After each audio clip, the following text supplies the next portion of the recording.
시청자 여러분 안녕하십니까? VOA 뉴스투데이 시작합니다.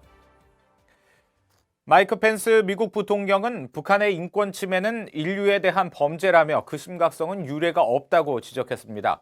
또 미국은 북핵 협상과는 상관없이 북한 주민들의 종교 자유를 지지할 것이라고 밝혔습니다. 첫 소식 김영교 기자가 보도합니다. 미국 국무부가 개최한 종교자유 증진을 위한 장관급 회의 마지막 날 행사에 마이크 펜스 부통령이 참석했습니다. 펜스 부통령은 유엔 난민기구는 북한 내 인권 침해에 대해 인류에 대한 범죄이며 그 심각성과 규모 또 본질에 있어서 동시대에 유례가 없다고 지적했다고 밝혔습니다. 또 민간단체 오픈도어스는 북한을 18년 동안 기독교인들을 가장 박해하는 나라로 규정했다고 밝히면서 북한은 기독교인들의 씨를 말리라고 명령하고 있다며 북한의 잔혹 종교 탄압을 비판했습니다. The treatment of people of faith in North Korea. The North Korean regime formally demands that its officials act to, in their words, wipe out the seed of Christian reactionaries. 펜스 부통령은 그러면서 미국은 북한과의 대화와는 별도로 북한 주민들의 종교 자유를 지지해 나갈 것이라고 강조했습니다.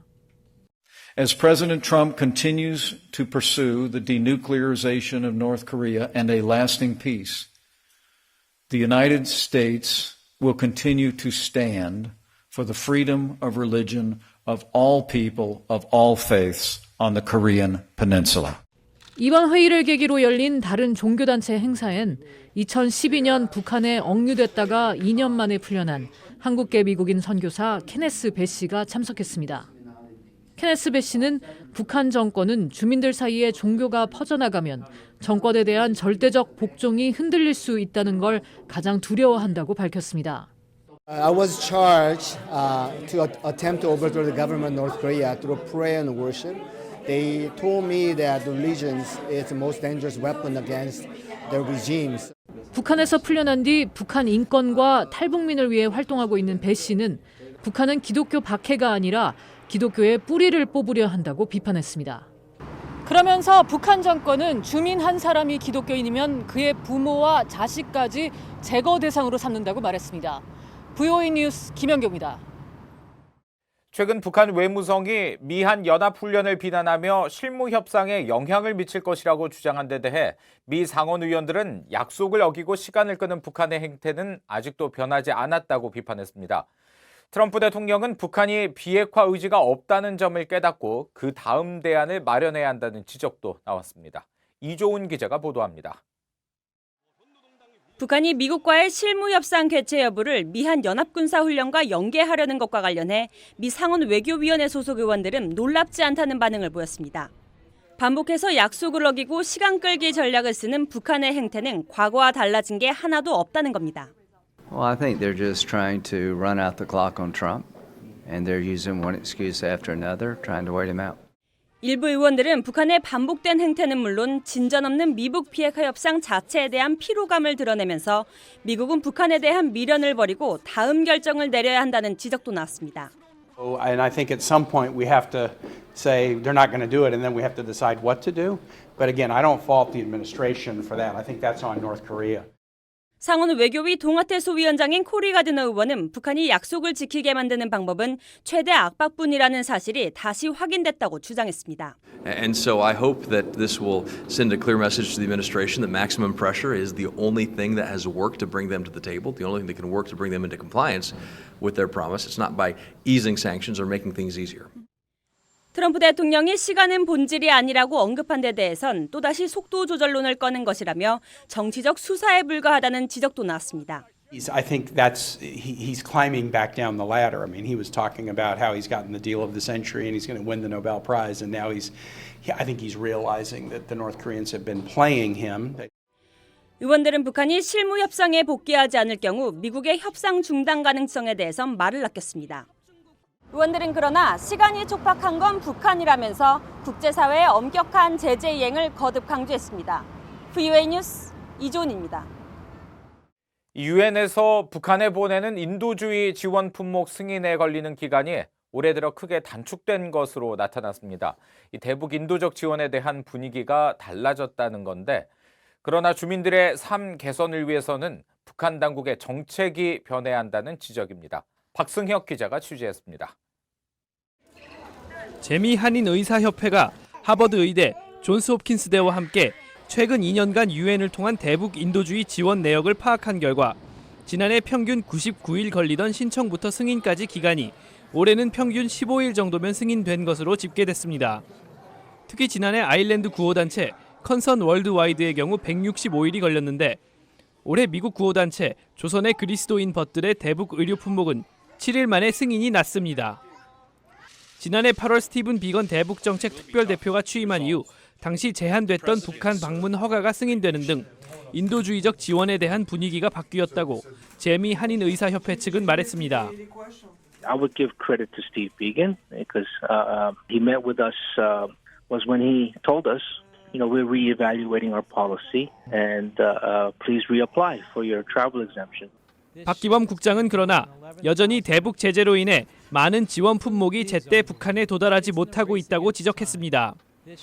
또 올해 북한 주민 약 23만 명이 깨끗한 물을 공급받지 못하고 있고 북한 임신부 15만 명이 안전한 출산 장비와 환경을 제공받지 못할 것이라고 말했습니다. 그러면서 북한 주민들의 고통을 덜어주기 위해서는 제재 완화뿐 아니라 북한 당국이 정책을 바꿔야 한다고 강조했습니다. I think what they want to do is now divert some of their money from their weapons and military program into the social programs. 또 안전과 관련된 북한의 사회 기반 시설이 열악해 북한 주민들은 사고를 당한 뒤 제때 처치하지 못하는 등 큰 어려움을 겪고 있다고 밝혔습니다. VOA 뉴스 박승혁입니다. 미국은 한국과 일본의 군사정보 보호 협정의 재연장을 전적으로 지지한다고 국무부가 밝혔습니다. 미 국무부 대변인실 관계자는 18일 VOA의 관련 질문에 대한 이메일 답변에서 한일 군사정보보호 협정은 북한의 최종적이고 완전하며 검증 가능한 비핵화를 달성하고 지역 안정과 평화를 유지하기 위한 공동 노력에서 중요한 수단이라면서 이같이 말했습니다.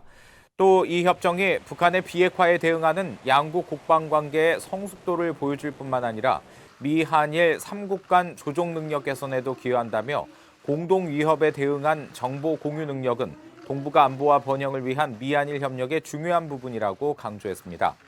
1년 단위로 재연장이 필요한 한일 군사정보보호협정은 다음 달 24일 효력이 만료되며 최근 한일 갈등이 심화되면서 한국의 정의용 국가안보실장은 이 협정에 대해 지금은 유지 입장이지만 상황에 따라 재검토할 수 있다고 말한 것으로 전해졌습니다. 마크 네퍼 국무부 일본 한국 담당 부차관보는 격화된 한일 갈등과 관련해 당사국인 한국과 일본이 스스로 해결해야 한다는 입장을 밝혔습니다. 18일 워싱턴에서 열린 한 세미나에 참석한 마크 네퍼 부차관보는 한일 갈등에 대한 청중의 질문을 받은 뒤 최근 일본과 한국을 방문한 데이비드 스틸웰 차관보의 말을 인용하며 양국은 모두 중요한 동맹이며 미국은 동맹국으로서 관여하고 있고 도움이 될 수 있도록 양국과 긴밀히 소통하고 있다면서 이같이 밝혔습니다. 유엔 산하 국제해사기구 IMO는 미국 재무부가 지정한 제재 위반 의심 선박들 가운데 절반이 선박 자동 식별 장치 AIS를 끄고 운행하고 있다는 VOA의 보도와 관련해 해당 선박들은 규정을 위반하고 있다고 밝혔습니다. 국제해사기구 IMO는 18일 VOA에 선박 자동 식별 장치 AIS를 끄고 운행하는 선박들의 행위는 명백한 규정 위반이라며 해당 선박 소속 국가가 직접 단속에 나서야 한다고 밝혔습니다. 그러면서 모든 선박은 위급한 상황을 제외하고는 항상 AIS를 켜고 운행해야 한다고 강조했습니다. 북한 김정은 위원장의 벤츠 승용차 반입 경로를 추적한 미 선진국방연구센터가 대북 제재 위반 선박에 대한 보험 정책 강화 등 금융사들의 자발적인 제재 참여를 촉구했습니다. 이 단체는 보고서에서 금융기관들이 북한과 인접한 러시아, 중국 등의 고위험 지역에서 활동하는 선박주 고객들의 사치품 운송 거래를 직접 조사하게 해 자발적 검열에 나서도록 유도해야 한다고 지적했습니다. 보고서 작성에 참여한 조슈아 스탠튼 변호사는 VOA에 이런 권고안은 북한의 돈 세탁을 막기 위해 2005년 마카오 소재 방코델타 아시아은행에 가한 제재 방식인 세컨더리 보이콧 환기 효과 유도와 유사하다고 설명했습니다. 이상으로 VOA 뉴스투데이 마칩니다. 함께해 주신 여러분 고맙습니다.